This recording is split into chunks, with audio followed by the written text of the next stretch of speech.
Welcome, everyone, to the Historic Preservation Committee meeting of Tuesday, December 3rd, 2019. Items listed on this agenda may be taken out of order. Two or more agenda items for consideration may be combined, and any item on the agenda may be removed or related discussion may be delayed at any time. So I'd like to call this meeting to order. And the first order of business, is there any public comment? Public comment during this portion of the agenda must be limited to matters on the agenda for action. Each person is up to 5 minutes to speak on a specific agenda item. Is there anybody wishing to speak public comment at this time? Seeing none, I will move to the agenda. For possible action, approval of the minutes of the October 23rd, 2019 regular meeting. I move to approve the minutes. Do you have a second? I second. All in favor? Aye. Aye. Okay, approved. Okay. For possible action, discussion of city strategic goal D, strategy 1, develop a mission statement based on state and national standards. Michael, would you like to take that? Yes, thank you, Mr. Chairman. This is a continuation of last month's discussion on a proposed mission statement for the community. And at last month's meeting, the committee had recommended that the mission statement be focused on the community. You recall that there was some discussion about should it be at the committee level or at the community level, and so the recommendation was at the community level. At that meeting, committee members had highlighted their preferences as to items 3 and 4 under attachment 1 for the mission statement, but also asked staff to do further research, and you will find that on attachment 2. In searching other communities and organizations across the country, we've provided under attachment 2 several example mission statements for your consideration. The one thing in our research that we found, we didn't find that many community historic preservation mission statements, found several committee level mission statements, and also organization mission statements. And with that, staff can answer the questions, or committee can deliberate on a preference.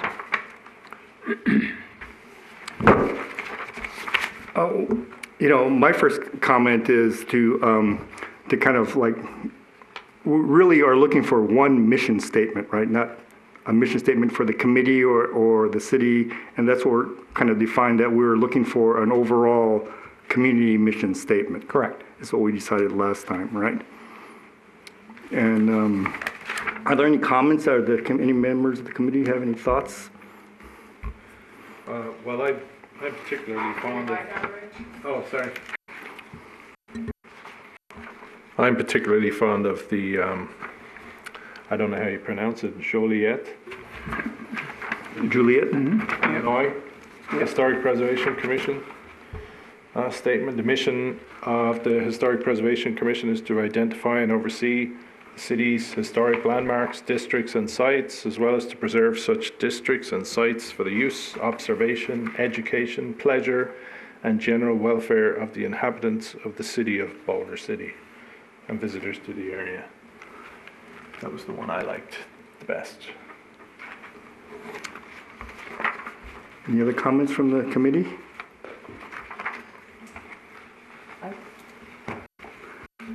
I was fond of the Commerce City, Colorado mission statement, which is historic preservation is more than bricks and mortar. It's about cultural heritage, sustainability, economic development, heritage tourism, and more. Boulder City is working towards creating a program to help preserve places and landmarks with historic value to help tell the story of the community's heritage. As far as the new ones, that's the one I was fond of. And then for simplicity, the ones that were looked at the last time, numbers 2 and 3. But I do like the Joliet, Illinois one too, with some wordsmithing. It's hard to pick one. Yeah. There's this good stuff. Under Charlie, you have any comments? Well, I'll comment. like I said, it's hard to pick one, and I agree with both of those. One of the things that I liked in item number 4 under attachment 1 was that it specifically mentions residential neighborhoods, and I like that.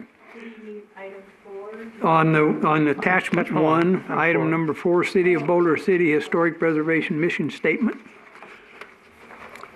I like that because it specifically mentions residential neighborhoods. But there are a number of these that are fine. I don't know how to, I just would like to pick one and get on with life, is what I'd like to do. Well, I thought, my comment is, I thought, the main purpose was to talk about the plan for the mission for the strategic plan. And we're going, with the strategic plan. So the one I preferred, which was close to number 1 on Blair's BC Historic Preservation Plan mission statement, this plan aims to help the city engage in a historic preservation program to promote, preserve, and protect Boulder City's historic buildings, sites, neighborhoods, and structures that provide visual markers for the city's cultural, archaeological, and architectural heritage. It also aims to integrate the historic preservation with the city's environmental stewardship and other goals set out in the Boulder City's recently adopted strategic plan. And one of the things I like about this, because it talks about archaeological and architectural heritage, is not only, the building, it kind of encompasses a lot of things. We've talked about the dry lake bed, but it kind of ties into the city mission statements, Boise, Idaho, which is kind of similar to this one, which is this plan aims to help the city engage in a historic preservation program to promote, preserve, and protect Boise's historic buildings, sites, neighborhoods, structures that provide visual markers of the city's cultural, archaeological, and architectural heritage. It also aims to integrate historic preservation with the city's environmental stewardship and other goals set out in Boulder City's recently adopted strategic plan. But I think that the mission statement was trying to address the strategic plan specifically, which is kind of the theme of the city rather than just the committee.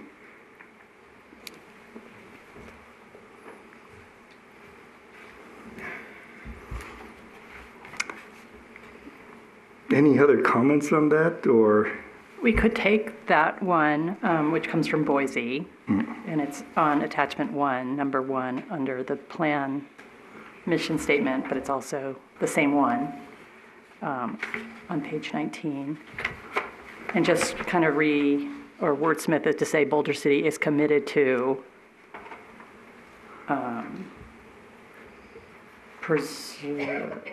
promoting, preserving, and protecting Boulder City's historic buildings, sites, neighborhoods, and structures to provide visual markers, blah, blah, blah.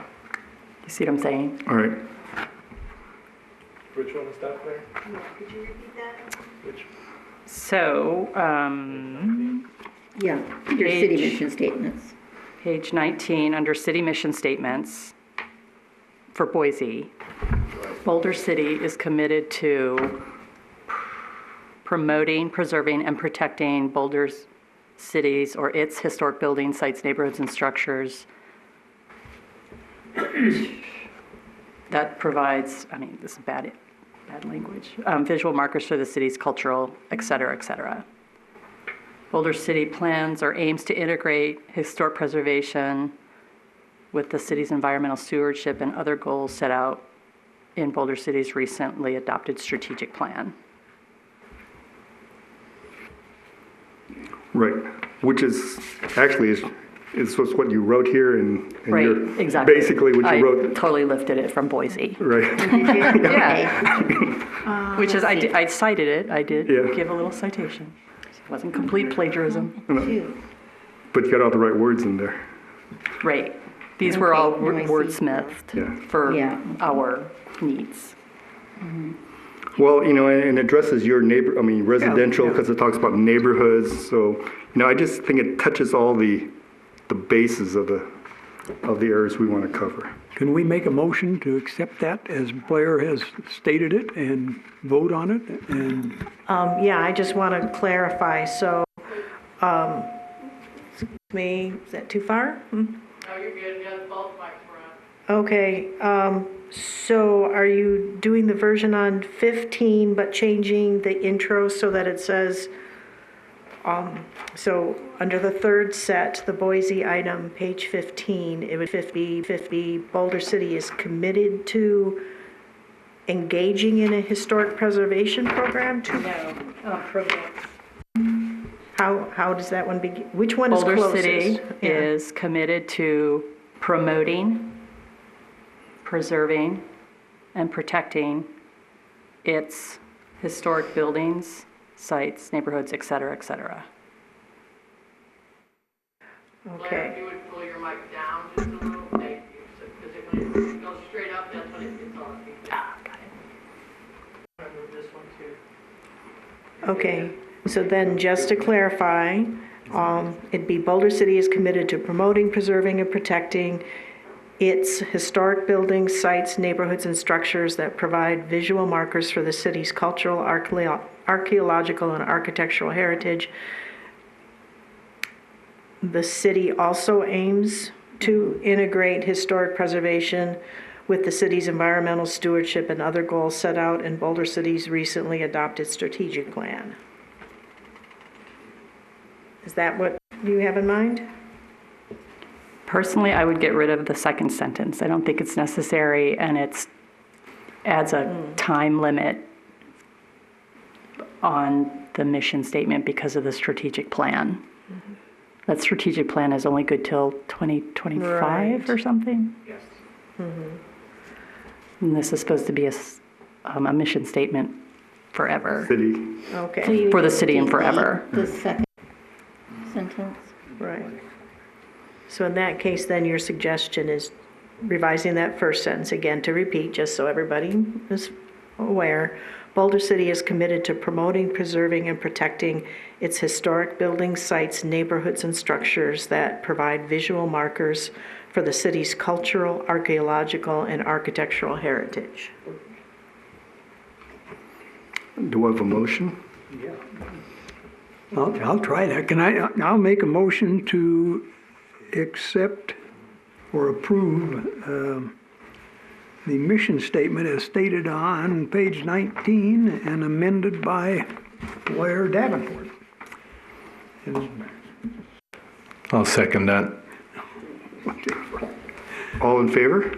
Aye. Any opposed? Aye. Okay, I'm sorry, that was it 5 ayes or was 5 it? ayes. Okay. Just a delay, but we're used to that because we're usually on remote. We're just back. Okay, fantastic. Okay.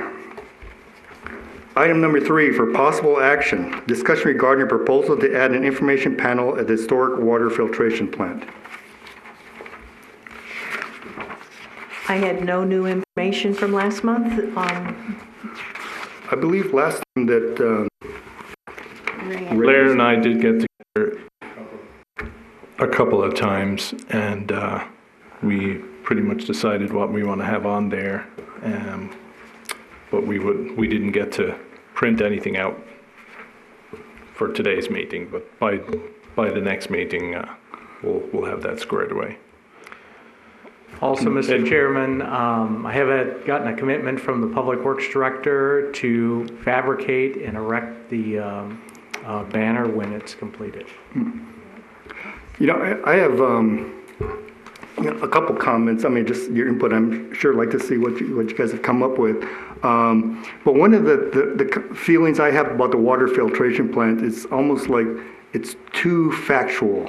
You know, I mean, it doesn't really tell the story of. I mean, I think it'd be more story oriented, and it also can be kind of like.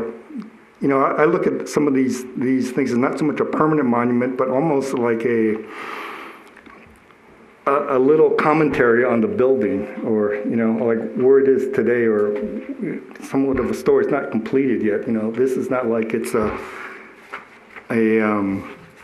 you know, like for example, when it says. I don't think it's important that the Bureau of Reclamation parking area or the the city acquires with a 30-year deed restriction in addition to water treatment plant, the parcel includes, but, that the end of the 30-year deed restriction, I don't think that's an important part of the story. But, one of the things. Those items are not going to be on the. Okay.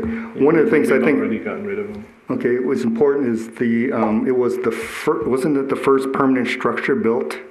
Or the water tank was the first permanent structure built in Boulder City, I believe. And the water treatment plant was pretty close second, I believe. I'm not sure. I know some of the houses in Denver started to go up, but I think the water treatment plant was almost the first thing. Started in October 31. I don't know. That's correct. I don't know what predates the plant. Does anybody else know? Anything predates that? I don't think anything predates that. I mean, as far as a permanent structure. There were houses already built in the background as the plant was being constructed. You can see the houses were already built. Or they're under construction. I'm not sure. Yeah, but they were Or, they looked like they were finished homes. But I think there's a way to confirm that. I mean, with Dennis McBride or something, I think that information is available. Which was, I think it may have been the first, at least the first commercial. I mean, it was the first municipal building, definitely structure. It's one of the first things that was produced there. But okay. So how it's currently, if you want to tie into the first concept, it was the first public installation to draw life-sustaining water from the Colorado River in southern Nevada. So it's a work in progress, and it's not just facts. We're telling stories. Well, that was all my comment. Yeah, it was kind of my comment because I'm thinking of people. It's kind of like a site where people can tour and go, oh, what makes this thing interesting, or what is the story? People are always asking. I mean, had somebody said, what's the story of this place? People are always asking that question if you walk through the park and there's somebody that's new to town there. So we're actually proposing two panels. One is kind of a history of the water supply system, and the other one describes how the water system works. Because you can't just talk about the building without talking about the entire water system. Right. And so we're trying to concentrate on that. Oh, that sounds great. So that's the story of the water system. Right. Blair, I think this is kind of a rare building nationwide, is that correct? There probably aren't too many left. I don't know. Now, granted, these are just information panels, so we can't put everything on them. Right. They have to be visually appealing, and people have to be able to read them, not at 12 font on something that's this big. So, and pictures sometimes tell the story better than words, as well as diagrams or maps. So we're looking at all of those kinds of tools to convey the story. And I think one of the things we should think about that this is a prototype for other panels that are similar. I mean, I could see developing a panel for the hangar at Bullock's Field, or for the Water and Power Building, or whatever, or this building, for example, or City Hall. I mean, it could be a prototype for what we do in the future. So, okay, but we'll just move that till the next meeting then. Yeah. We'll bring something. Great. Okay, item number 4 for possible action: summary reports regarding activities for Historic Preservation Day 2020 and Historic Preservation Award for 2020. And I'll turn this mostly over to Alan. I would just point out the main thing in my part of the report is that if the committee wants to have standards to use for selecting the winner in a few months, you should start working on that. okay. Who will be working on that?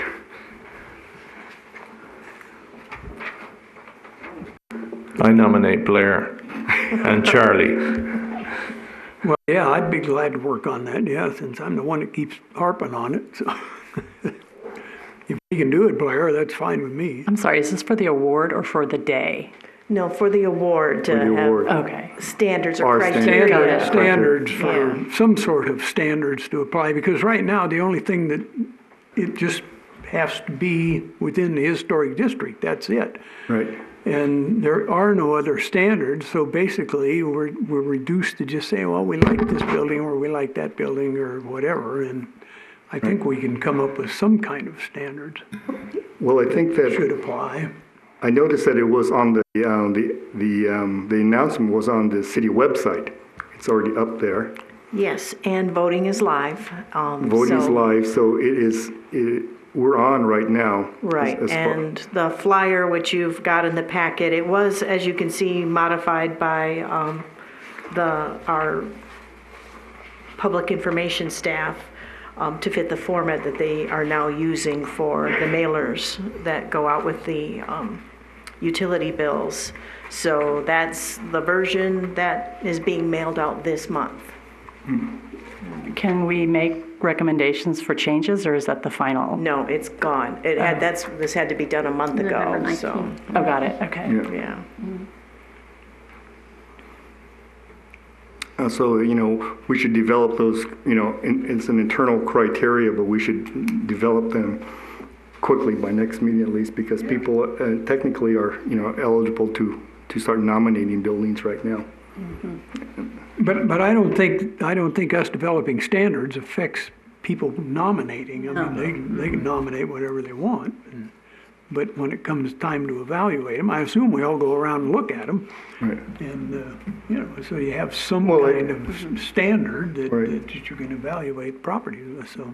Well, as this is going out to the public, I'm sure people that are applying or, nominating buildings want to know what our criteria is going to be. So I think we need to get them as quickly as possible. But it's too late, the award, the criteria is already out there.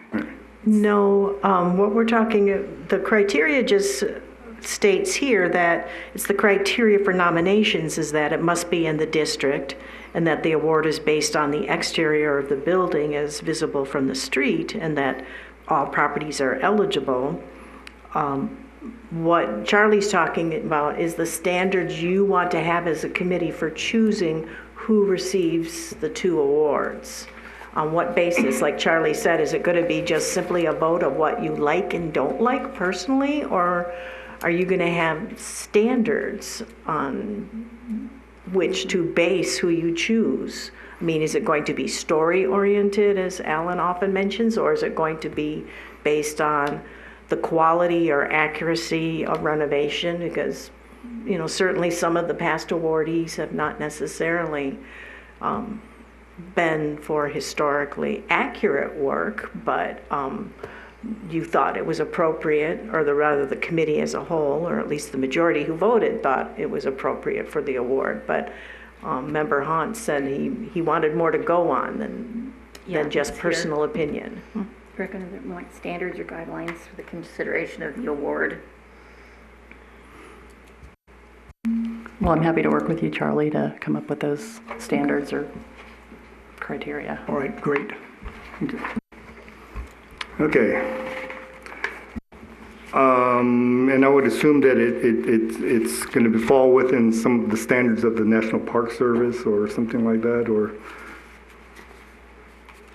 the criteria that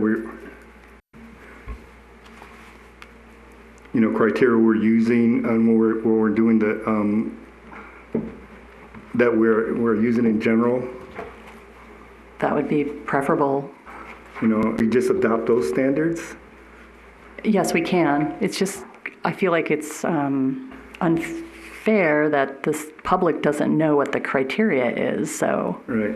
I think it has to be a little bit general, and I kind of came up with something similar, or that could, I don't know.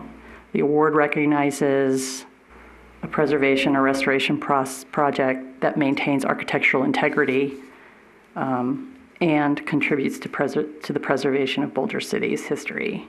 I mean, those are 2 potential criteria, I guess. Mm-hmm. But to meet Secretary of Interior standards, people didn't don't know that if they Right. just kind of redecorated their house, Right. it's not necessarily meeting Secretary of Interior standards. So I feel badly that they're not going to be able to.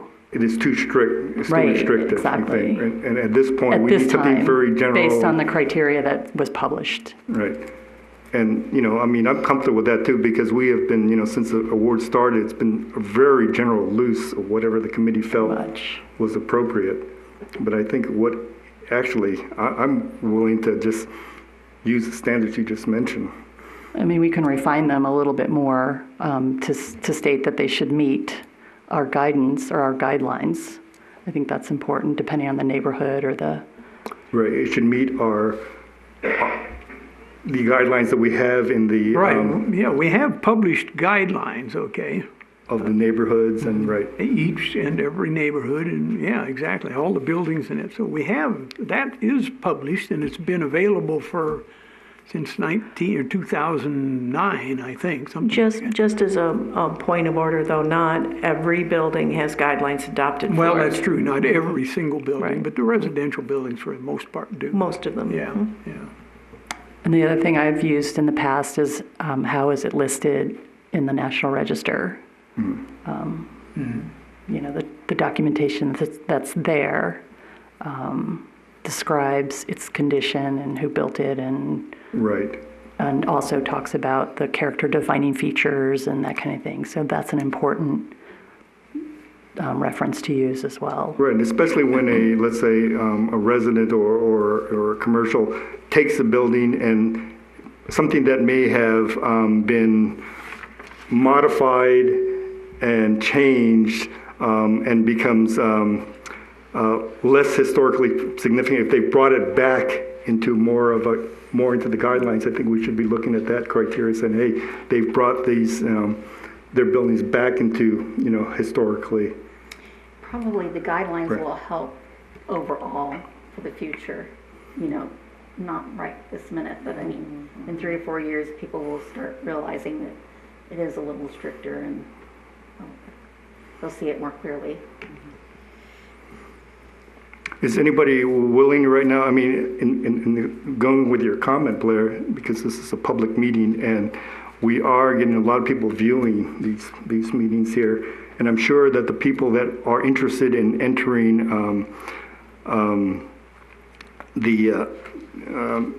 entering for the awards are going to be paying attention to this. We assume that, can we move and maybe make a motion that we just adopt that as a specific guidelines, or do you guys want to go back and come up with more specific guidelines?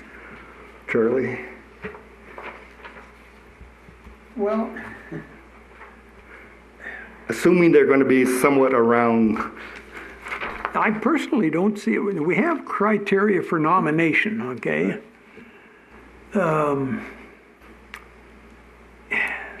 I think that's adequate. I mean, if I own a house or a business and I want to nominate it, as long as I meet that criteria, I can nominate it. Now, when you get judged as to whether or not it's better than one of the other nominations, you need to have some sort of standards that you can judge by.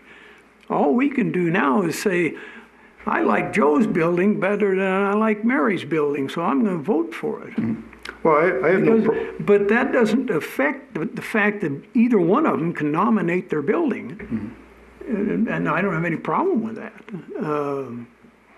But once there's been a nomination and I need to decide which one is more historically preserved, I'd like to have some standards that I can apply to those buildings, and I don't have.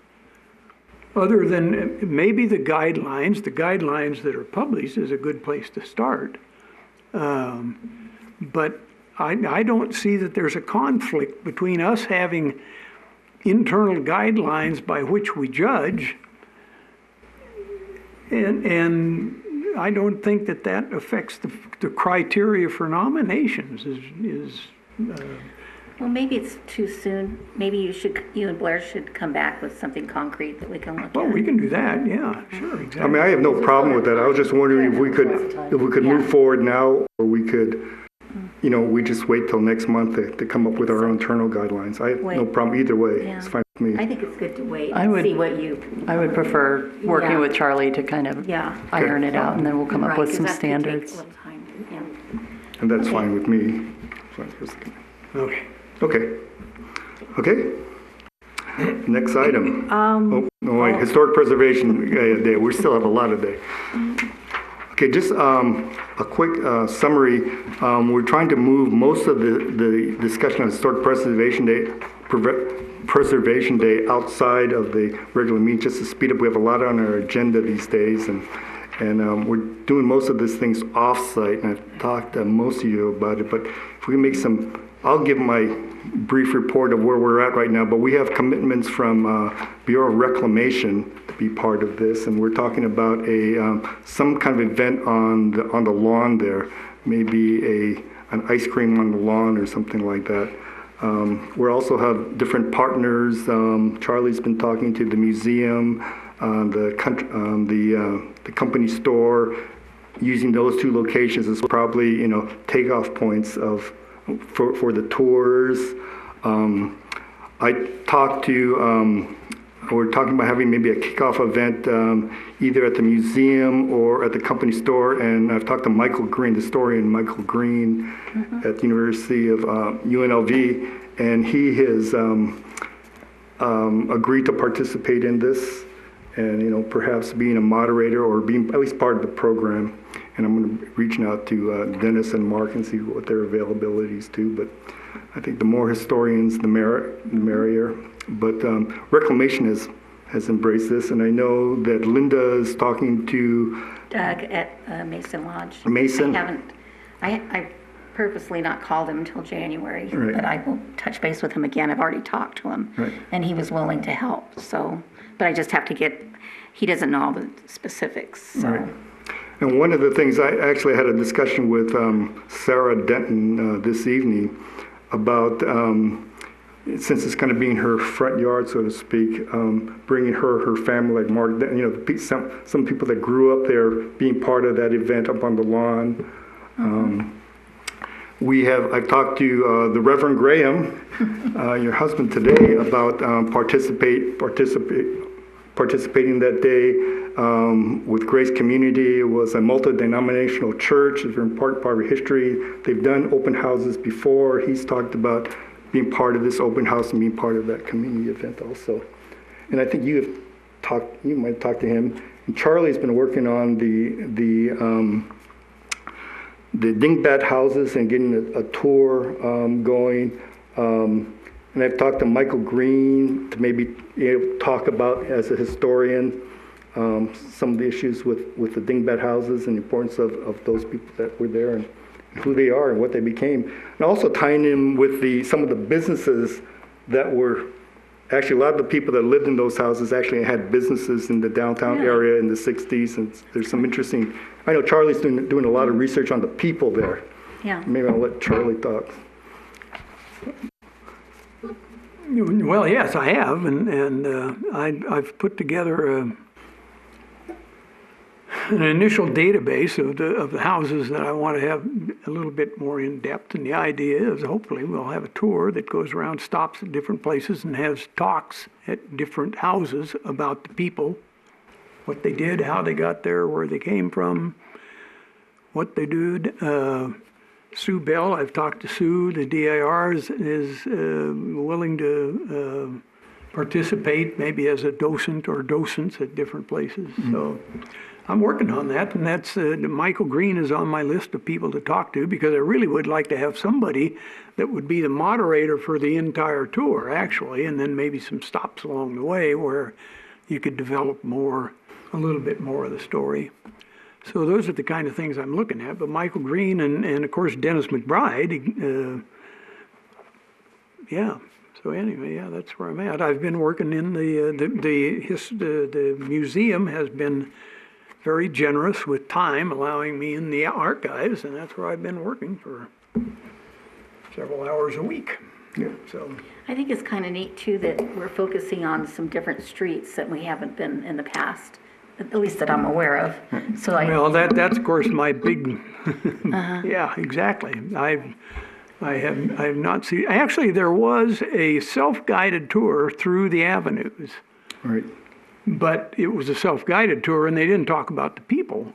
It was just the houses, this house, that house, and so on. I won't say they didn't talk about them. There was some information, but it's a different concept than what I'm trying to do. Yeah. So anyway, yeah, I think it's going to be good. I think so too. I've had a lot of interest. Everybody I've talked to thinks it's great, and I'm going to meet with Sue Bell on Thursday, and we'll discuss a little bit more about what the DAR, and I'm looking for other people, anybody that has any ideas about people that would be willing.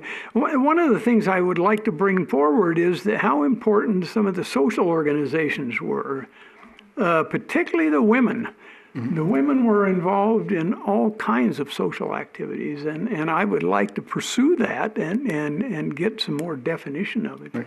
Well, I think that, Grace Community might be a good partnership with you. Exactly. Because obviously, there's a lot of people that lived in that neighborhood. That's a neighborhood church there. Exactly. So there's that angle that I'm working at, and I'd like to, so anybody that has any suggestions as to people that might be interested in telling a story or helping tell a story, I'd be more than happy to talk to them, and we'll line them up. So, Charlie, I talked to most of the actors that were involved in the historic murder mystery. oh yeah. And eight of them have said they're there. They'll, if you want them, Oh, great. they'll Wonderful. portray people and develop a character or whatever. That's great.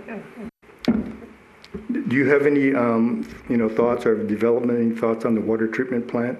We want to open that up, right? Just intend to do the usual tour of the plant, tell people how it operated, show off the new displays, do some outreach with the committee. Conceptually right now, what I'm looking at is maybe a 10 o'clock meeting. It could be at the company store, it could be at the museum, maybe to distribute information, maps and things like that, or a starting Oh, point. you want that as a starting point? Well, we can talk about this a little bit more, but starting point, so there's information, different tours going out today, maybe, let's say at 10 o'clock, and then send people out touring the sites and the different open houses and the different sites that we have here. And then culminating in the afternoon, maybe, let's say 2 o'clock or so, and have a ice cream social on the lawn on reclamation, something like that. Something that would encourage kids, young kids and their parents there. Get some youngsters up there playing in the grass up on the top. So it's kind of stop, so kind of a tour, and then have a kind of a family event at the end of the day, and try to see if we can get some of these youngsters to learn something about the history of Boulder City. What about the coloring book? That'd be nice to have that done. It would be nice to have it done. Yeah. Can you? Well, I was thinking too that the coloring book could be used by the museum because they have several outreaches in the schools. Right. And that could be, anything that was left over could be given to them for Well, I think that's that purpose. a conversation that, one is that either we have a budget, we have somebody who can do it, but he's not going to do it for free. Yeah. Or we're talking, like the museum did the map last year, and they haven't committed, they've committed to doing some things, but they haven't committed to all. Charlie and I are going to meet with the museum. Well, we're supposed to meet with them on Friday, hopefully, if that takes, Tiani's trying to set up a meeting with Roger and us, whoever us is, on Friday. So we'll see if that happens. If it isn't on Friday, it'll be next week. Right. So we're going to see what we're talking about a map and maybe the cartoons or something like that, or just see, and then kind of see what, as this thing kind of builds and how many buildings we have and participants, we'll kind of develop a mock-up of this thing and see if we can get it done, and might be able to get a sponsor to do it or something like that, Yeah, I like that idea. Let's see. But that's where we're at right now. It's just a general concept right now, and I think we're all kind of moving and just realizing that we're going to have to come and each one of us has to organize our little groups of, and so to keep track of who are working with and who are. Actually, I like one other thing while we're all here, quickly. One of the things that I want to do, and probably next week, I want to have like a mock-up walk through, and I'd like as many of you as care to join, so we can do a sort of a dry run through. I'd like to get an idea, a firmer idea of how much it's gonna time it take. takes to do Yeah. it, and It's a good idea, so on. Charlie. So I invite each and every one of you, and anybody else for that matter that wants to come along. I don't care. Do you have a time yet? Well, I'll get hold of you, I guess, but I don't. It probably, well, it's weather dependent and things like that. But yeah, next week. Let's try to do it next week. Yeah. Just a question, Susan, is it appropriate for the committee for more than two of us to be on that walking tour, or? That's better for you. When you're just planning an event, Right. you can get together and talk among each other. It's not an open meeting law issue, as long as that's all you're doing is planning the event. Okay. Susan, can I ask a question? One of the things I'd like to do, and it has been suggested to me by other people, is to have some kind of a handout for this little tour.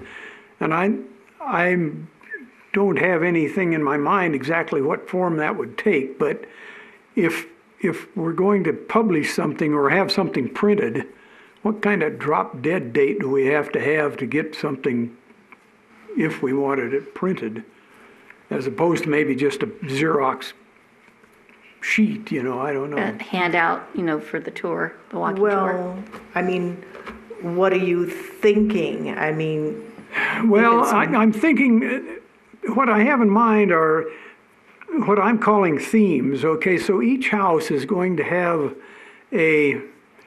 there will be a theme for the tour, okay? And the theme, for want of anything, a working title will be Life in the Avenues in the Early Days, let's say. So there will be several themes like entertainment and living conditions and working and social events and et cetera. And there will be a little brief at each house. We'll say, okay, this particular family was a good example of children that went to school here and what the kids did, kind of thing. And this house is a good example of people that, had bridge parties and pinochle parties and things. Those kinds of things at each different stop. So you would concentrate different themes at different places. So I'm thinking that you would have some kind of a written summary, a short little brief blurb at each one of the several major stops along the way. I mean, like I said last time, there's 34 plus another 3. There's 37 different houses, so you can't stop and talk for 5 minutes at each house. And there's 179 different people to talk about, so you can't talk about each one of them. So a little brief. So that's all that I've got in my head right now, Susan, but I'm just wondering how close, and it may just be a typewritten Xerox sheet that's just fine, that. well, you're going to be the one preparing it. Yeah, it's like, So whether it's a type sheet or whether you are doing something with graphics or photos, that's up to you. And as long as, if it's just simply going to be printed on 8.5 by 11 or no larger than 11 by 17 paper, we'll be happy to make copies for you, and basically just a couple weeks before the event Okay, itself, okay, yeah. All right. should be adequate. Okay. Maybe you could just type something up like you had thought about, like you shared with us. And that would help you to formalize it, I've already done that, but. Oh, have you typed it up already? I've got a 22-page document Oh, here. but I mean, like, to- could you shorten it, like for, you know what I mean, like on one page? right. Right. Yeah. Hopefully. People, you're either going to go to the tour, they're going to sit and read coffee, and drink coffee at the company Exactly. store and read your We book. want one sheet of paper is what I. Yeah, that's gonna be challenging, but you can do it. So I had a question. Would it help? It would help me to determine exactly who's doing what. That would be a big And help. that person is then responsible for kind of getting the information and the support that's needed. And so, for instance, Ray, I wrote down, is responsible for the water plant being open. All right. So that's his responsibility. I'm thinking, Charlie, you're the Dingbat House tour, along with the open house at Grace Community Church. I'm not sure how that fits in, but and then Alan, you're responsible for picnic on the lawn. Linda, the Masonic Lodge, was that it? Yep. And so then we need to figure out where we're starting and ending, which we did. And then we have these products, the coloring book, the map that maybe the museum is dealing with, and then the Dingbat House handout booklet. So does that make sense as far as Yeah. It makes sense. those folks are responsible, and then you guys can talk and meet and ask for help? Right. And I think And I didn't put myself down, but I can help, of course. but I think you were talking about, as they have far as posters. helping out was to maybe produce the artwork. Right. You know, I mean, I think one of the things we do make Sue like this is to put less of the burden on Susan for organizing this thing and putting it all together. She does, it's given us a great template. But I really like her spreadsheets. Yeah, I do too. You're like the master queen of that. Yeah. And agree. because also, though, that kind of a spreadsheet or table helps the city know what they're supposed to Right. help with or what And they what can needs help to be with. done. Right. Yeah. So I'm happy to take your version of the spreadsheet and make it into what we have. And It was then- just a Word document, Well, I mean, you know, you know what I with mean. inputting tables in it. So if you want, I can forward you the last version of the Word document from last year, and you can have at it. And then give back to me next month whatever you want in the packet, and I'll be happy to put it in. Okay, I'm happy to make that. So did I get everyone's names right? Ray, the water plant, Charlie, the Dingbat House tour, Alan, the end of the tour or end of the day lawn event, Linda, the Masonic Lodge, and I don't know where the Grace Community fits in. Well, let me say one thing too. We've talked about the museum's involvement, and somebody needs to coordinate with the museum. I'm Yeah, working with Tiani, specifically on dingbat houses, but in terms of having any kind of an event at the museum, Is there an event at the museum, or I is don't the know. museum just a partner in helping us out? I don't know. That's what. Well, we talked about it, but she was supposed to go back and talk to her board. Yeah, we talked I about don't know who is, is that you responsible for them, for the museum? No, I think Alan and Charlie were the contact with them, with the museum. Charlie is a Talking to contact Tina. with Tiani Yeah, Tiana. about Uh-huh. Right, a specific thing, okay? But there's the museum or the hotel is Roger or Isaac or someone, I don't know. And I haven't done anything in that regard, and I don't know. so Alan, is that you? Have you been talking to the museum? No, I haven't because I've been leaving it to, that's why when we talked to Charlie today, I said, well, have we talked to the museum?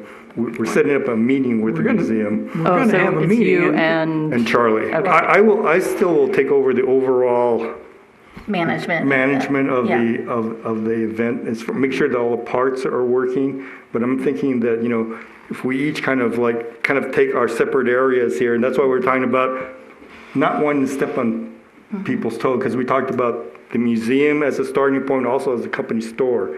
Now, I Yeah. haven't So pick one. well, we have to talk to them first before they say yes or no. Well, I've talked to Tiani, or not to Tiani, Tara, and Tara's more than happy to have us use that company store. I specifically want to start the Dingbat tour at the company store because you can walk straight down the street because it's on Avenue B, you go straight. But if we want to use it as a starting point for the whole, I broached that to Tara and she's all in favor of it, but somebody needs to coordinate that with her. The only problem with that, and I think it's probably a good gathering place, but it isn't very big. You Well, know? the problem is none of these places are very big. Well, they also have an exterior space there. And it's one of the reasons when I've talked to Michael Green about this concept was that Michael Green can work a room. I mean, you've heard Michael speak, you know, and he can be a moderator. And the company store has kind of that internal lounge area. I haven't been in there yet. Well, Yeah. there's So more, there's room, yeah. Well, there's some, there's some room. it depends on how But I think, you know, the more the merrier, and then to me, if it's crowded, it's even better. Yeah. So Well, Ellen, we you're might not taking care of spend the much time beginning and the end of the day. At the end of the day. Got it. But, you know, I'll be reaching out to each one of you to take your individual responsibilities in different areas here. And, you know, I will reach out, Charlie, to the museum and Well, we're gonna have I think we're gonna have a meeting with them on Friday, Alan, so things, you know, we should be able to gel something then and then have a better idea of what, yeah. Well, I'll come up with a table and list all of these things, and then Alan, you can, well, or we can all just look at it and see Yeah. So that we who's have responsible for what. something to So, Go by. and with deadlines and due dates and that kind of thing to help keep things moving along. All right. Okay, anyway, that's our update. Okay. Is there any public? Oh, I just have one quick question. So for next month's packet, I take it you don't need any of these prior attachments in there, right? No. Okay, thank you. Is there any other public comment at this time to talk about? I know Sue is here. Any public comment regarding Historic Preservation Day? Anybody? Okay.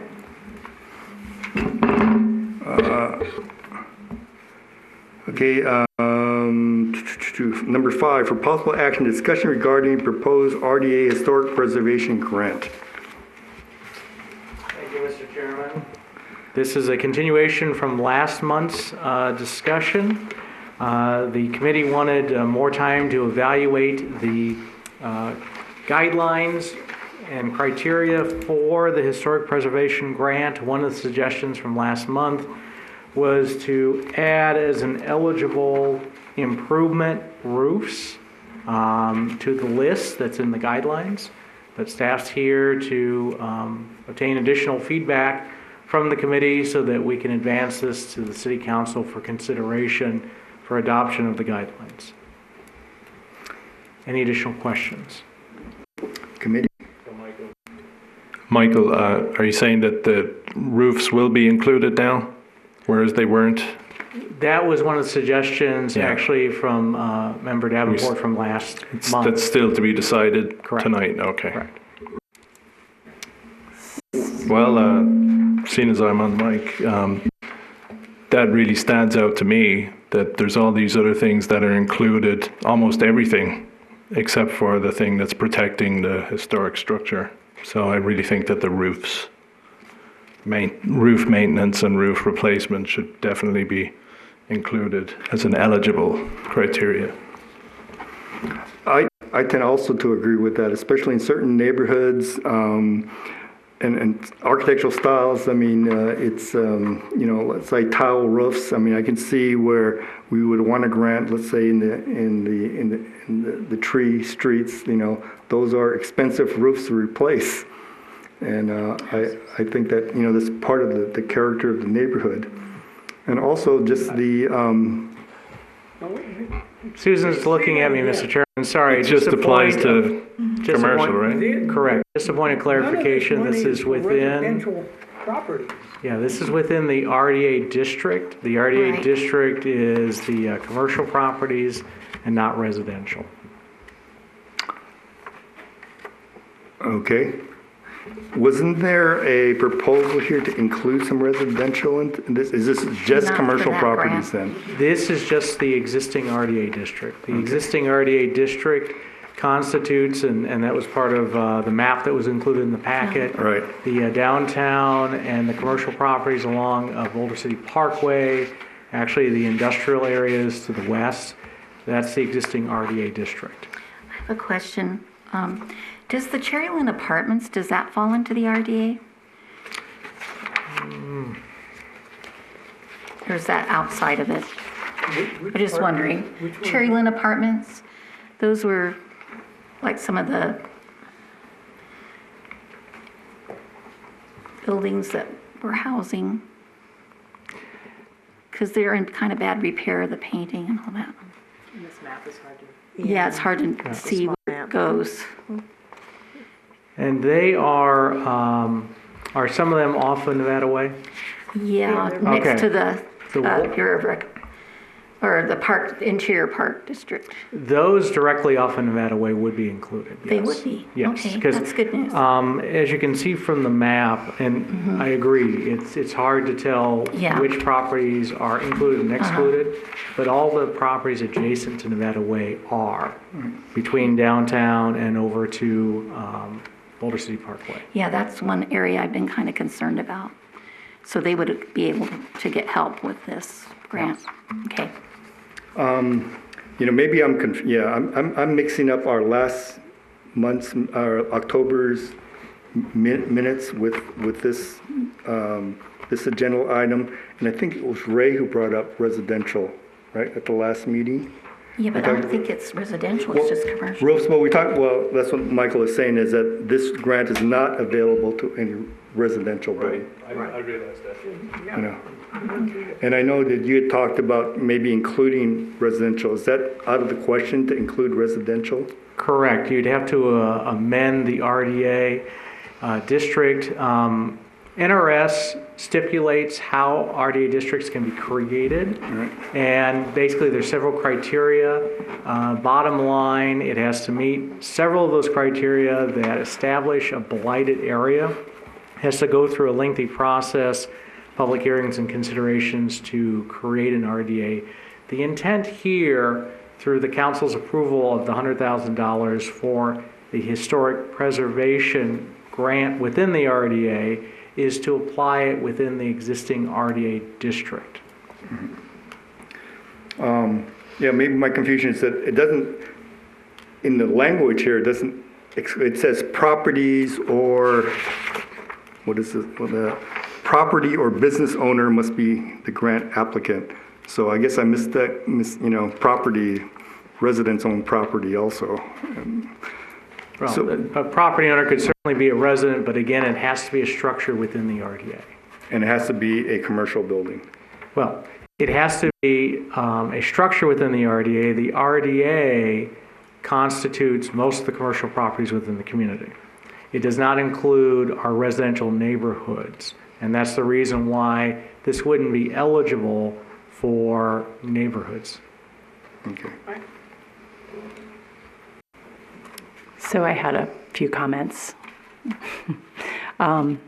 First one, do we have to say or use historical? Can it just be historic? Preservation grant.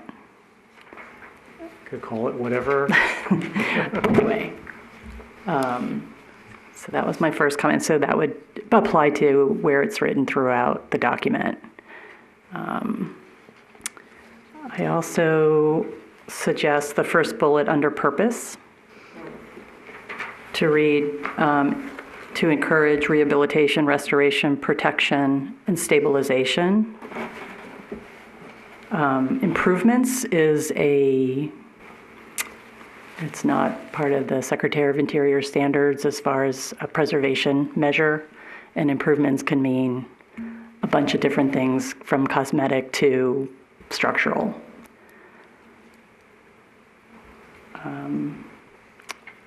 Under the third bullet, I suggest to protect and enhance and insert historic landmarks.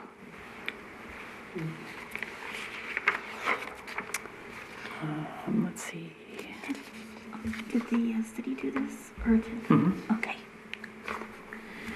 And then I agree with the roof concept. I agree with the roof concept along with a whole bunch of other treatments that are being proposed or that this would work for as long as folks follow the Secretary of Interior standards. So that goes into play with a suggestion, under eligibility criteria. That's on page 41. or Roman numeral 2, building located in the RDA. Building must be, I suggest the building must be 50 years old or older.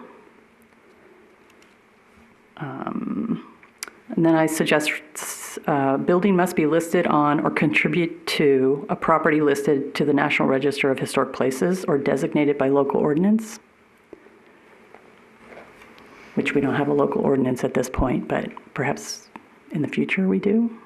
We will. Sorry, could you repeat that? Buildings must be listed on or contributing to a property listed to the National Register of Historic Places. So we only have, I think, 2 or 3 buildings in the historic district that are actually individually listed. The hotel, the hospital was, maybe the water treatment plant, I can't remember, but all of the other buildings contribute to the Boulder City Historic District property. So, Blair, would you be able to email Michael Yeah. your exact suggestions? Yeah, I will. Great, thank you. But I'm not sure if that applies for everything along Nevada Way, the hotels and that kind of thing, so Correct, because that's not in the the national, historic it's not in the district. historic district. Right. So that's a question mark. And then this, I think we did talk about some kind of concept to somehow guarantee that whatever the owner does to a property, that it sticks for a while. And so I suggest this, quote, projects will require a maintenance agreement under which the property owner agrees to maintain the historic features of the property for a period of 5 years. And actually, what we can do is we can incorporate that into the already existing agreement that we require every applicant that enters into a grant with the city to sign. That includes provisions about their obligations and maintaining the improvements being made in relationship to the receipt of RDA funds.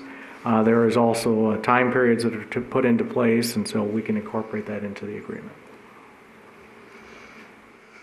And then I also suggest that all rehabilitation, restoration, protection, and stabilization work must adhere to the Secretary of Interior standards for the treatment of historic properties, which is already there. But I just emphasized the types of work that is listed by the Secretary of Interior. Rehabilitation, restoration, and stabilization.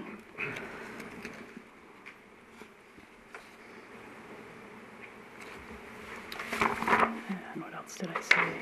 And then I wanted to suggest, going back to eligible projects for reimbursement. Under buildings and structures, on page 40, there's the suggestion to include exterior windows, and I was wondering if doors could be included? Exterior doors.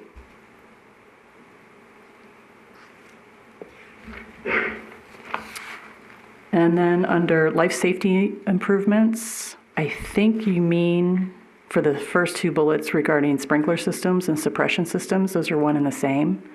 Perhaps you want to say installation of automated fire detection and suppression or sprinkler systems. Sprinkling and suppression are the same. Yeah, the intent is for the alarms. Okay.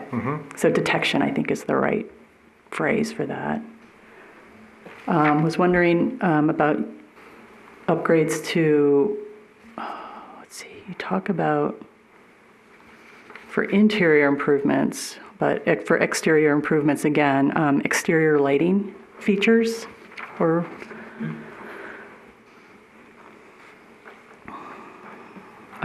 exterior lighting, and then signage. Where does historic signage fit in? Well, actually, we have an existing RDA grant now that provides for the encouragement of restoration of signs or renovation of signs for historic character. That existing grant program provides up to a 50% reimbursement for those signs. So certainly we could add that to this, but that's something that's already available to applicants. Either add it to this or reference the other RDA grant, vice versa, whatever makes sense. I think signage has to somehow be referenced here.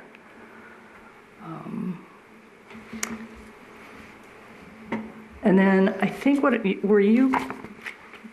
we, I don't know, the committee or the city, but when it comes to interior improvements, were you looking at those improvements that actually preserve and protect the building as a whole, or were you looking at interior decorating kind of improvements?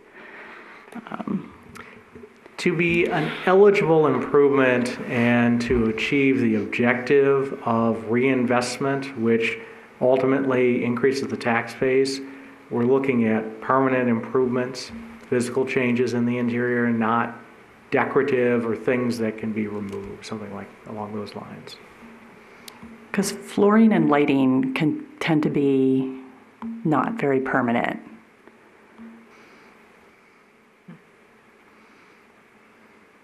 So I don't know how to I guess convey that the interior improvements are for the overall protection of the building, or and there could be a certain lighting that is permanent and decorative and is historic to what was originally there. So, I mean, that would be one of the intents. Certainly not lighting that can be disconnected and removed. so maybe just add the word permanent interior improvements, or interior improvements to, or improvements to permanent interior features. I don't know.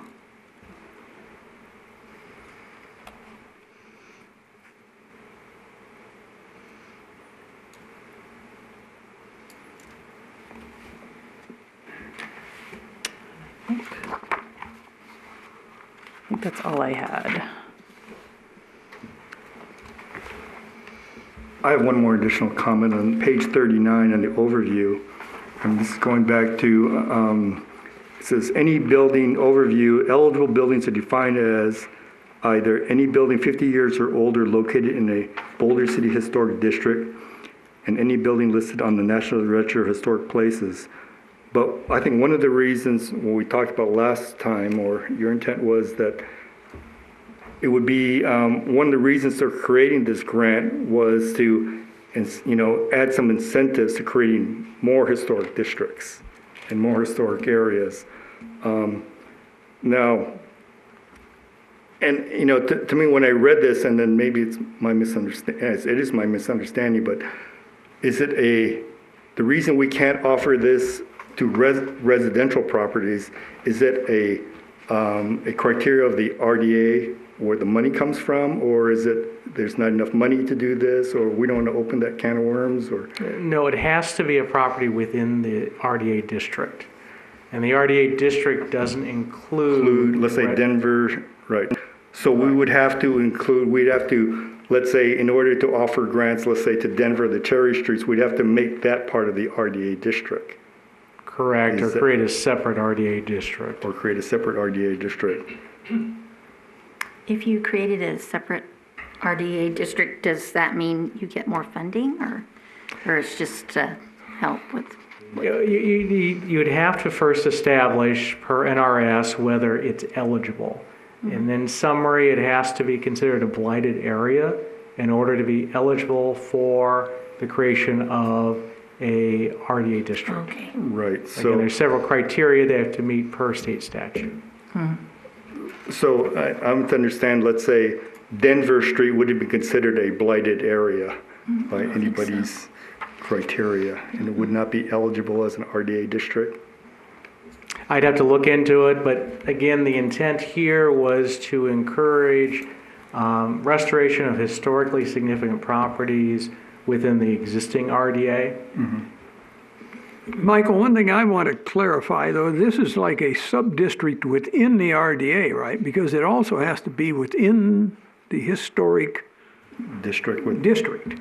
Well, Within- that's ultimately up to the committee to decide what criteria you place on this.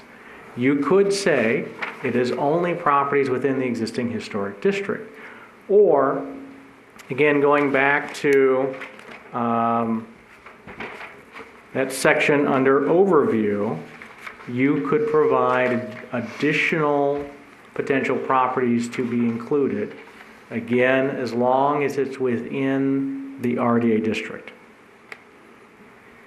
So it wouldn't have to be in a Boulder City historic district. Wouldn't have to be. Have to be, okay, right. Again, it's up to the committee to provide recommendations, which we would then Well, take because on I to the think, for council. instance, of Bullock Field isn't within the Boulder City Historic District. Correct. But it would be In the RDA. in the RDA. in the RDA, but it wouldn't, as it's written here, it couldn't apply for this particular grant because it's not within the Boulder City Historic District. Is that, am I reading that right? Correct. Yeah, okay. So you could certainly say any building within the RDA that is 50 years or older. And just leave the historic district part of it out. Yeah, Right. Yeah. Now, the way this was written was contemplating future districts being created. Right. So if we created a historic district that include Bullock Field, then it could apply for this grant, right?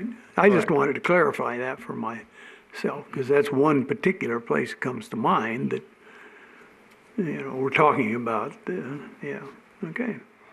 Well, I think part of the reason we have this, we were talking about this grant in the first place is, there's kind of carrot and stick incentives for historic preservations. And we can have ordinances that say you can't do this or you have to do this.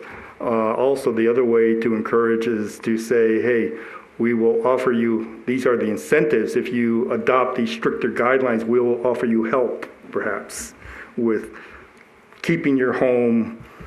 I mean, that's what I see intentions is that this should be a somewhat of a incentive to have people, incorporate more or more tightly define historic guidelines or restrictions or something like that. It's like adopt these tighter guidelines, but there's also going to be grant money perhaps available to help you as more an incentive rather than just the stick.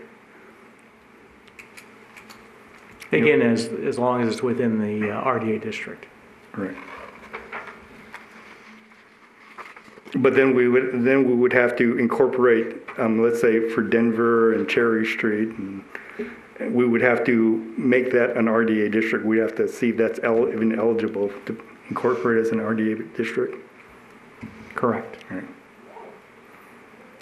Another question, if we approve this, make a motion to approve it as is, it is some thought that going down the line, we can explore creating new RDAs or maybe adding residential at a later time or later date, or do you see that's part of the mix here, that's a possibility, that we include residential? Well, again, it would have to meet the eligibility requirements per state statute and being a blighted area and by those definition criteria. Okay. Denver Street is not going to be classified as a blighted area. Well, there's a couple messy yards. Okay. Now, some of my Avenue streets might. Well, those are the other area. I think the Avenue Streets is a good example. How do you incentivize people, let's say, to preserve their historic homes? Well, I think one of the problems is I'm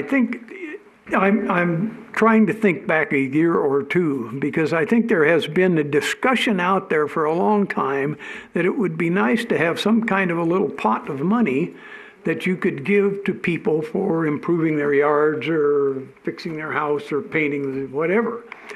And I think the misunderstanding comes from this RDA is not that vehicle. Right. So if the city is going to come up with some sort of fund, or somebody comes up with some sort of fund to help individual homeowners, that's a whole different pot of money, and this isn't it. So, Something to think about in the future. Definitely, I think we should be working towards something like that. yeah, well, I You know, do. Yeah. because it's really that's really There's what's a real needed more than estate anything agent else, that I was think. interested in that. He used to come to our meetings. Okay, I don't know, I mean, I'm comfortable with, staff's proposal here and to move it forward to city council, with the idea, at least this is a start. Well, if we can amend it per. And if Michael could come back and say, if you could look at the, creation of RDA districts within the rest of the historic district, if that is possible.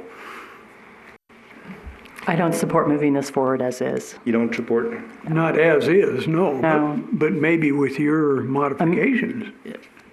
Yeah, but we should probably get it into black and white Right. before we vote on it. Yeah. I can certainly, it can be certainly conditioned upon all of the changes by Member Davenport. One of our objectives is to be able to take advantage of the funds that were budgeted by the City Council within this fiscal year. There has been interest by several parties in the Browder Building and renovation, and obviously we're hopeful to be able to get the guidelines put into place so that somebody can take advantage of it before the end of the fiscal year. So certainly if the committee is comfortable with the recommended changes by Member Davenport and can recommend its advancement on that basis, we can forward it on to City Council, and certainly we will provide you the revisions per Member Davenport. I'm comfortable with it. Yeah, me too. Can I have a motion? Okay. I'll make a motion that we send this on to City Council with Committee Member Blair Davenport's improvements to the document. Let's see, do I have to put the name of this? The RDA Historic Preservation Grant. Is that, you second it? I second. Okay, all in favor? Aye. Any opposed? Okay, passes unanimously. Okay. Item number 7. I think No, wait, you're- six. Update on implementation of the committee's goals and priorities. Michael, you want to take Yes, this one too? Mr. Chairman, that is me again. So this is going to be a regular item for the committee at the committee's request. We put together the matrix that was attachment 1, which shows the Historic Preservation Committee goals and the action items, and provides an update on status of each of those. Obviously, a couple of them you have been discussing this evening, and so we will reflect those changes in this matrix. I did want to highlight a couple items for you and the public's benefit. On November 12th, the City Council, based on recommendations from the Historic Preservation Committee, did approve a budget amendment in the amount of $58,000 to help advance the Historic Preservation Committee action items per recommendations for the use of third parties to help with those items.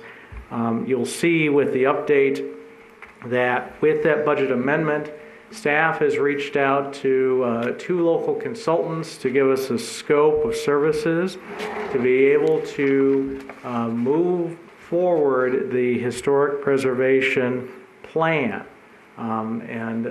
The first step with that would be having that consultant meet with the committee to discuss the advancement of the action items. We provided the committee's action items to the 2 consultants, and we're waiting for their scope of services back. In addition to that, under Objective 3, we did provide the update on where we are at with the use of the consultant, which would be Northwind Resource Consulting. We have provided that material to you previously to update the 1983 Janis report. I'm pleased to report that we have recently heard back from SHPO. SHPO is going to fund 100% of the cost for the update of the 1983 Janis survey. My objective is pending an interlocal agreement between SHPO and the city, which we'd bring forward to the city council, that we would be able to bring Northwind back to the committee, or to the committee, during the January meeting as the kickoff conversation for the survey update. Per the guidelines of the grant and the work has to be completed by August, and so we want to hit the ground running to get all of that work done. Mike, what is the value of that grant? $33,000. Thank you. So certainly would happy to answer any questions regarding the updates to the action items. So there's no matching? No, what I had reported to you is that it was a matching grant, a 60-40 matching grant. SHPO informed us they're going to pay 100% of the cost. So the whole cost is 33, it's not Correct. 33 plus another 60 or 40%? Right. Okay. Yeah, total cost was $33,000. Well, I think we should accept it before they change their mind. That's good news. It's good news. Yes, it Nice is. job. And I love this chart. I mean, it's kind of simplified it, kind of taken a lot of the other things away. This is a great addition to the meeting here, Michael. I appreciate that. And Susan. Oh, yeah, and Michael. Okay. So will you, one of the things that I understand that City Council isn't really sure what is going on real time with historic preservation as far as the decisions that we discuss or make. Do you make this available to the City Council on a regular basis, quarterly perhaps, or is that up to us to kind of draft, here's what we've accomplished or where we are in the strategic plan for historic preservation? How do you? If you're happy help with that? this format, we can share the same matrix with the council to keep them up to date on the progress with these action items. Great. That'd be great. Thank you. Fantastic. Is there any more discussion on this item? There's no action on this item, is there? No, it's just an update. Any more discussion on this? Okay. Okay, now it's number 7, isn't it?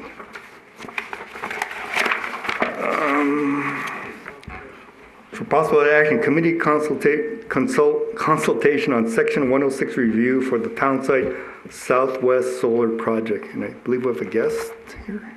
We Speaking do. I'm overview. going to provide a staff overview, Okay. and then certainly Linda Bullen, who is representing the developer in this project, can answer any questions you might have of her. So, on the screen is highlighted what is referred to as the Schuyler Solar Project. Schuyler Town Site LLC is the developer and is the reason for the consideration by the committee this evening. They are proposing a solar generating facility on approximately 1,015 acres located near I-55 and US Highway 95, as you can see on the screen. Because it traverses federal lands, it is subject to the National Environmental Policy Act and the National Historic Preservation Act, which requires a Section 106 review. The 184 acres, which, as you can see on the screen, is mostly at the eastern end of the site map and is located east of Highway 95, was the subject of a 2013 study to determine the area of potential effect, or what is referred to as APE. The Nevada State Historic Preservation Office was consulted and concurred with the 2013 study's findings that there was no adverse effect on historic resources for that portion of the project. The developer is now moving forward with an option to develop an additional 131 acres located on the west side of US Highway 95. And we could advance that. Thank you. As you can see on the screen, this 131 acres is again on the west side of Highway 95. Environmental Systems has conducted a cultural resource inventory of the 131 acres, and their survey revealed the old alignment of US Highway 95 and 8 refuge dumps dating from the 1930s up until modern day. Their findings were that the old alignment of US 95 may be eligible, but will not be impacted by the Schuyler project. The study also said that the 8 refuge dumps are not historically significant. This study was included in your packet. The Western Area Power Administration of the Department of Energy, which is administering this review, is seeking concurrence from the Historic Preservation Committee regarding the study findings that the project will not have an effect on any cultural resources or historic properties. And with that, I can answer any questions.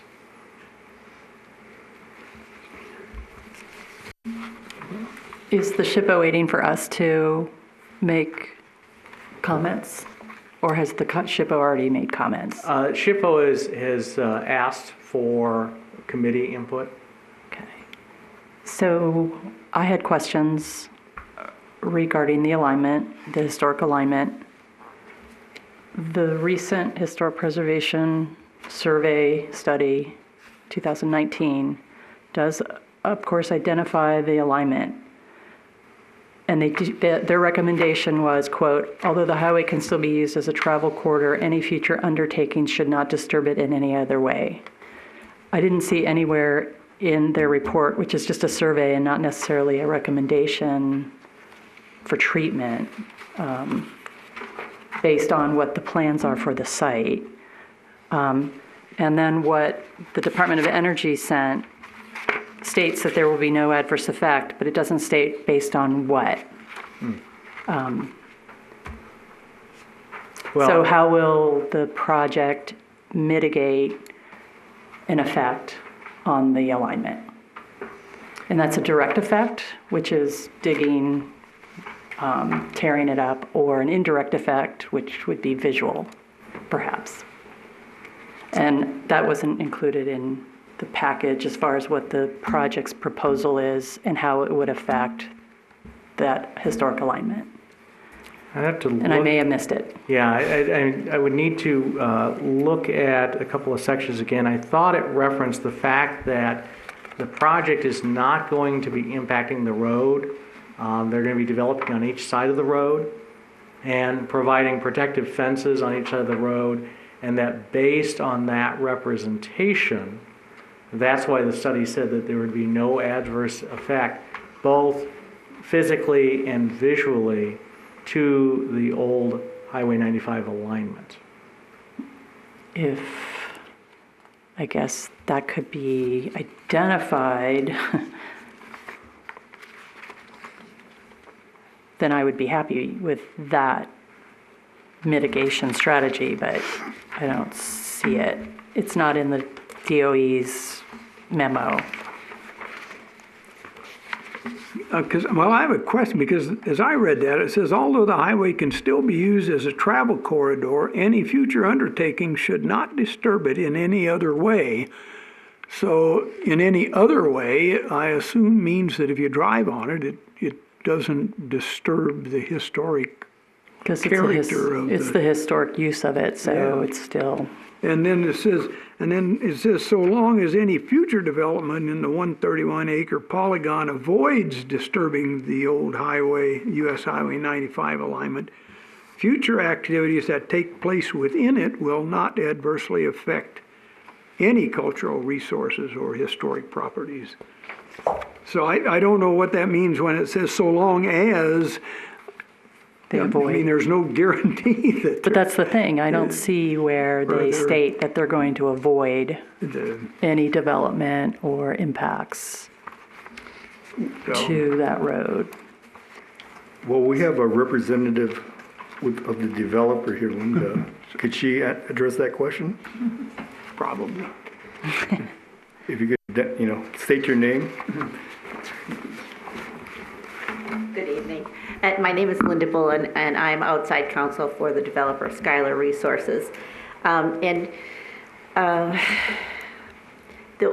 What Schuyler originally sought and obtained from the city, the lease for the entire 131 acres. But then when the report came out, the historical report, a decision was made to not develop along the sides of the road. So there's a corridor on either side of Old 95 where their development will not occur with regard to solar panels. There is underneath the roadway, and it was obtained from the city as well, an easement that will interconnect the two sides electrically. There has to be a way for the two sides of it to be married together into one facility. So there will be underground cable. At one point, there's like a 40 acre or something. Brock is here also, and he probably remembers the details better than I do. But that where there will be an underground cable underneath the road, but nothing overhead and nothing else between the two sides of the solar facility in that area. So where does that mitigation fit in for the 106 compliance? That should be stated for the record. So one of your mitigations is that you're going to bury it rather than have an overhead. And you're going to do, while you're digging under that road, there will be archaeological staff to monitor. Certainly. And again, we weren't party to the WAPA letter, the Western letter that was sent to the city. And so I'm not really sure what went into that. And in fact, when it was distributed with the packet, that was the first time that we were even privy to that. And again, WAPA rather than SHPO, SHPO rather than WAPA is the one that puts the historic or the mitigation measures in place. WAPA is just the federal agency reaching out to SHPO, and obviously then in turn to the city and you folks for guidance along those areas. But as the developer is most certainly amenable to reasonable mitigation measures like that, absolutely. So to be clear, the federal agency should offer some mitigation strategies, a number of different options so that the SHPO, and then they have a preferred alternative. It's kind of like NEPA. And then the SHPO says yes or no. So. Okay. Well, again, this cultural work in the 106 is something that the project applicants aren't even usually this involved with. Just we hire people to do the studies, and then whatever comes out the other end is what we accept and utilize. So, yeah, but again, absolutely the developer would be more than happy to implement reasonable mitigation measures like that. That'd be great. Absolutely. So are we supposed to offer mitigation options, or just say there should be mitigations if there are direct or indirect impacts planned for the historic road corridor? I think that is sufficient because the intent is to take the input from the committee and share with WAPA and SHPO. Okay. Thanks.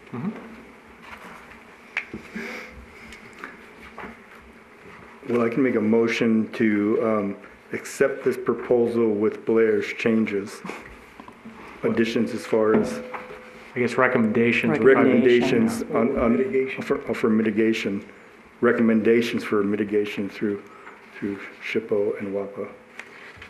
I'll second that motion. All in favor? Aye. Any opposed? Okay. Thank you. Now it's time for final public comment.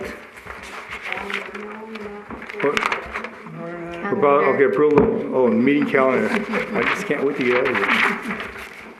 Okay, for possible approval of the meeting calendar for 2020. Mr. Chairman, one other comment. The city clerk's office is in the process, actually, of wanting the committees to discuss moving the meeting times. So apparently some committees that meet at 7 p.m. are going to be moving to 6 p.m. And even though we didn't propose that with this, your calendar, the meeting time is part of that. So in addition to the date issue, which is similar to most years where in November, the fourth Wednesday is usually too close to Thanksgiving. So the one proposal on the draft calendar is asking you if you want to change it to the first Tuesday in December instead. We can't do the first Wednesday because a new committee meets that night regularly.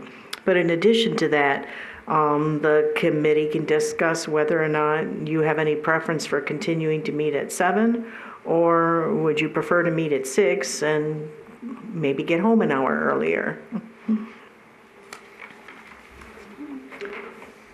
Was my comment. I have a part-time job that usually ends at 5, actually ends at 6 during the summer months. So it's difficult for me to make a 6 o'clock meeting,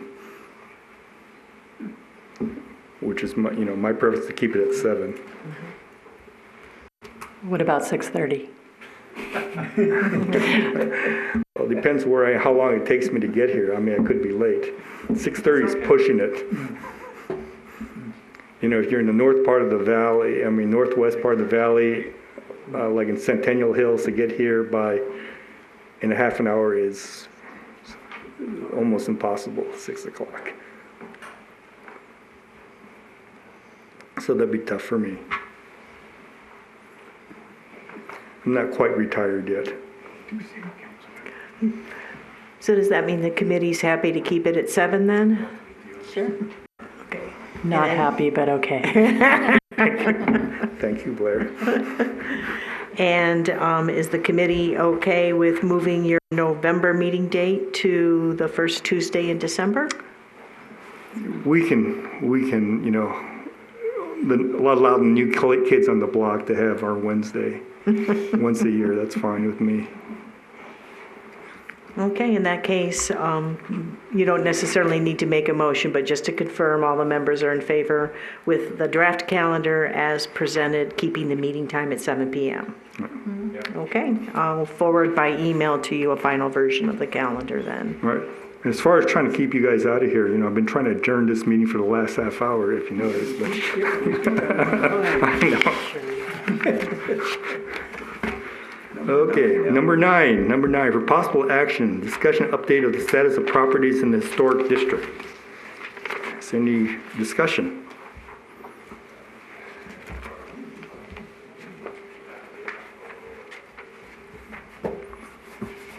So Michael, what's the word on the Browder building? Been some inquiries about use of the building, and so that's one of the reasons why we want to get the RDA grant in place. What are they going to put in there? What would they like to put in there? Do you know? There's been inquiries regarding restaurants. Okay, cool. Michael, do you have any information that there's a house at the corner of New Mexico and D that I've talked briefly, I just happened to be there. They're going to remodel it, or restore it, I should say, I think is the proper term. I just wondered if there's been any permit application or anything. They did a lot of work, groundwork. They tore out an old fence and a whole... That's Sandy Nelson's old house, and it had piles of rocks and things in the backyard, and they've cleaned all that up. But I just wondered if there's been any permits applied for or anything. I'm just curious, I don't. Which corner is it on? It's on the corner of, it'd be the Mexico. New Mexico and Avenue D on the east side of D, yeah. It's Northeast. next to Northeast it's or- next to the Teddy Fenton houses. The Northeast corner. Northeast. Yeah. Okay, I can look into it and. I'm just report back to the curious, committee. because I talked to those guys once, and then that's been a couple of months ago, and they haven't done anything. I just wondered. Someone told me the city has given them an awful time. Just what I heard. I'll look into it and let the Yeah. committee know. One other question, has there been any other permits or things applied for the old hospital site? Any changes to that site? No. Just the grading? They've just got big piles of dirt there. So, getting back to the old hospital site, so it came to my attention a couple of weeks ago that the roof tiles that were up there on the property, there was many pallets, They're gone. they were dumped. I don't know where they went, but they're. That's what I was told, that they were taken to the dump. They were, actually, I sent out, I personally probably sent out 5 people told me they were going to take the tiles. No one ever did. I tried to get some people. There was some people that took some tiles. There was probably about a couple pickup trucks worth of tiles taken, but I think the rest of them got tossed. But there was somebody had taken some of the tiles. Did you know they were going to throw them away? Yes, and I was trying to, all the I'm just people, surprised that information like that wasn't shared with us. well, remember I told you that I shared that with you, Ray, that he wanted to get rid of them. No. And, No, you didn't. and you were going to come over and grab some. No, you didn't.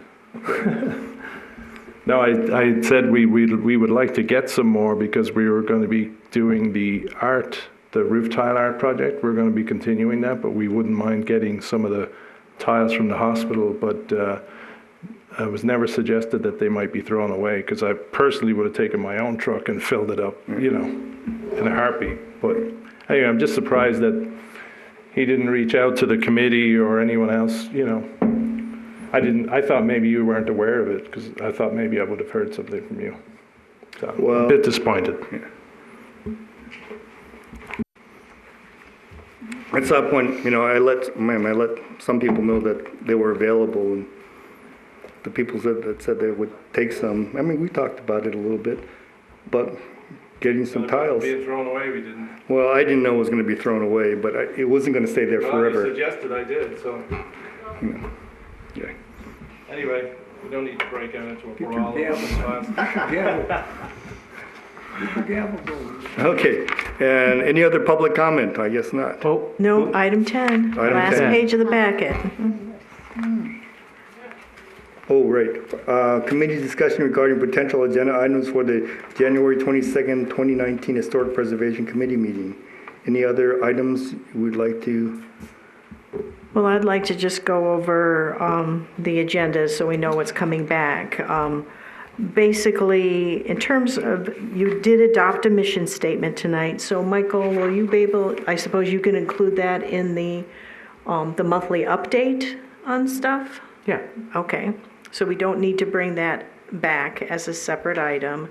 But the information panel for the water filtration plant will come back, because you folks will have that ready next month. And obviously, you'll be discussing HP Day and the award, for the next several months to come. It doesn't sound like the RDA HP, oh wait, no. Will you be bringing back the final version of the HP grant to the committee? We will share it with the committee, but it doesn't need to be an agenda item. Okay. And obviously, the monthly item will be committee's goals and priorities. We don't need to bring that section 106 consult back. We're done with the calendar.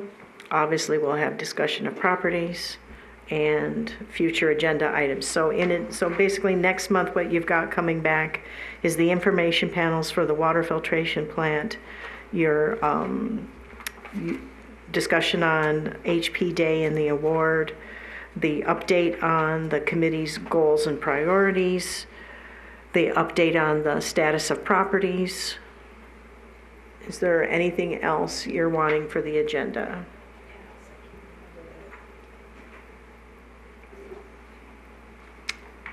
If there's none,